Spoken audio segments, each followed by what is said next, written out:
हरे कृष्णा मेरे प्यारे दोस्तों, आई होप आप लोग बहुत अच्छे होंगे। बहुत दिनों के बाद मैं ये वीडियो बना रही हूँ क्योंकि थोड़ा-सा एग्ज़ाम की वज़ह से मैं बिज़ी चल रही थी। एनीवेज़ हम वक़्त ज़ाया ना करते हुए वीडियो शुरू करते हैं। तो आज की वीडियो में एक कहानी सुनाने वाली हूँ, बहुत ही बेहतरीन कहानी।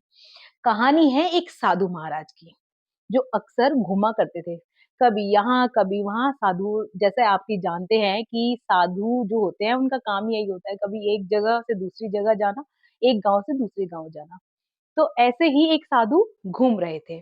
घूमते-घूमते वो बहुत थक गए थे, तो उन्होंने एक गाँव में एक घर देखा। वो घर आनंद का था, आनंद नाम के एक लड़के का था।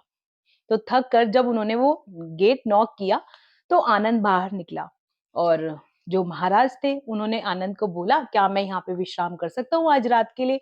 आनंद बहुत ही नेक दिल था, तो उसने कहा, "बिल्कुल महाराज, ये इसको आप अपना ही घर समझिए और विश्राम कीजिए।"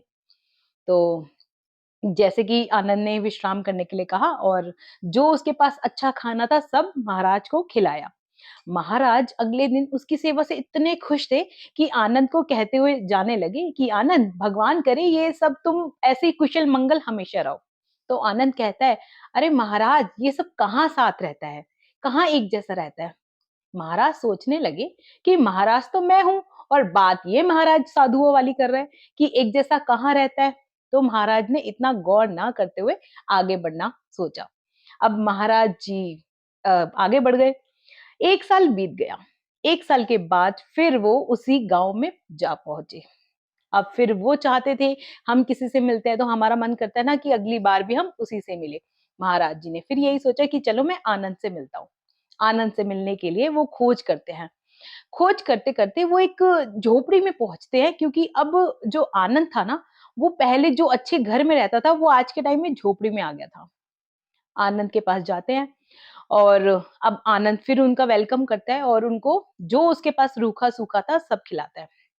महाराज पूछते हैं कि आनंद एकदम से ऐसे कैसे हुआ कि पिछले साल जब मैं आया था तो तुम्हारी पोज़ीशन अच्छी थी, इस बार तो तुम इस झोपड़ में रहते हो। तो आनंद कहता है मेरे बिज़नेस में थोड़ा-सा लॉस हो गया तो इस वज़ह से मैं अब झोपड़ी में आ गया हूँ। तो फिर महाराज कहते हैं कोई बात नहीं ये वक़्त गुज़र जाएगा। तो आनंद कहता है हाँ, हाँ महाराज बिल्कुल वक़्त गुज़र जाएगा, कोई टेंशन नहीं है। तो फिर महाराज सोचते हैं कि देखो साधु तो मैं हूँ लेकिन बात ये साधुओं वाली करता है। इसको ऐसा लगता है कोई फ़र्क ही नहीं पड़ता है कि मैं रहूँ, ना रहूँ या वक़्त कैसा रहेगा, क्या रहेगा। तो महाराज चले जाते हैं। 1 साल के बाद फिर महाराज वापस आते हैं और फिर उसी गाँव में पहुँचते हैं और फिर वो आनंद को ढूँढते हैं। अब की बार आनंद एक महल में रहता है। अब वो आनंद के पास जाते हैं और मिलते हैं। आनंद बहुत अच्छा वेलकम करता है और अब महाराज बहुत चकित रह के कहते हैं, "अरे आनंद, अब तुम्हारे पास ये महल कैसे? पिछले साल जब मैं आया था तब तो तुम झोपड़ी में रहते थे।" तो जो आनंद था वो कहता कि जहाँ मैं काम कर रहा था, वो ज़मींदार था बहुत बड़ा, तो उसकी कोई संतान नहीं थी। मेरे काम से खुश होकर उसने अपनी सारी जायदाद मेरे नाम कर दी और मुझे अपना बेटा बना लिया। तो मैं अब उन्हीं के घर में रहता हूँ। तो महाराज बड़ा खुश होता है और वो कहता है कि मैं चाहता हूँ कि तुम बस संपन्न रहो और यहीं रहो, खुश रहो। तो अब आनंद कहता है, "अरे गुरुजी, आप फिर वही बात कर रहे हैं। किसने कल देखा है? ये कल मैं यहाँ रहूँ, ना रहूँ, किसने देखा है?" तो महाराज कहते हैं, "अरे यार, फिर ये ऐसी बात करता है कि मैं रहूँ, ना रहूँ, नेगेटिव बातें करता है। तो तुम्हारे पास इतना प्रॉस्पेरिटी आ गया है, फिर भी तुम ये क्यों सोच रहे हो?" तो आनंद यही कहता है और अलविदा कह देता है। महाराज फिर चले जाते हैं।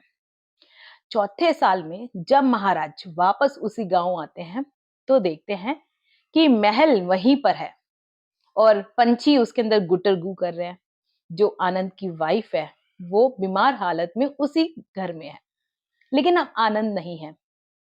वक़्त गुज़र गया, आनंद चला गया, घर वही रह गया। कहने का मतलब ये है, अच्छा हो या बुरा, वक़्त निकल ही जाता है। जैसे कि अच्छा वक़्त निकल जाता है, बुरा वक़्त भी निकल जाता है। तो अगर आप ये सोचते हो ना इस टाइम पे आप परेशानी में हो, आपका टाइम खराब है, ये वक़्त भी निकल जाएगा। वक़्त चाहे कैसा भी हो, उसको निकलना ही है। तो ये सोच के रखिए कि आज अगर आप परेशान हैं ना, तो कल आपके पास खुशियाँ आएँगी और अगर आपको लगता है आपके पास खुशियाँ हैं, तो ये मत सोचना कि आपके पास कभी दुःख आएगा ही नहीं।